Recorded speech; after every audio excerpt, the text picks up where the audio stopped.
جگہ نشاندہی ہوتی ہے۔ خاص طور پر انہوں نے کرگل کی قدیم زبان خوری کو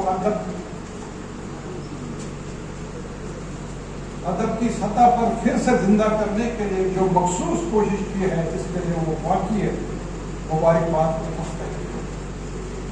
صبا صاحب اپنے ایک اردو نظم میں لکھتے ہیں، لاکھوں درود و ہم مرسل کے نام پر، لاکھوں درود و ہم مرسل کے نام پر، صلوات درود پیارے نبی کے مقام پر۔ ایک اور شعر ان کا ہے، مالک دونوں جہاں کی رحمتیں عظیم، مالک دونوں جہاں کی رحمتیں عظیم، اللہ کے ملکوں کی بھی تسبیح کا ہے عظیم۔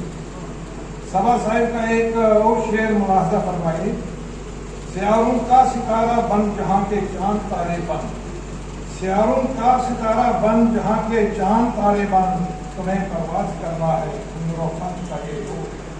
واہ واہ واہ۔ اپنی ایک نظم میں صبا صاحب فرماتے ہیں، نہ چلے گی زور زبردستی نہ ہم مجبور ہیں، بے اثر رہتا ہے صدقہ دل ہے اور سینہ زوری، سینہ زور سے وہ طوفان سے بچائے رکھ لب کو، پیار کا صحرا سجاؤ دل ہو الفت سے نوری۔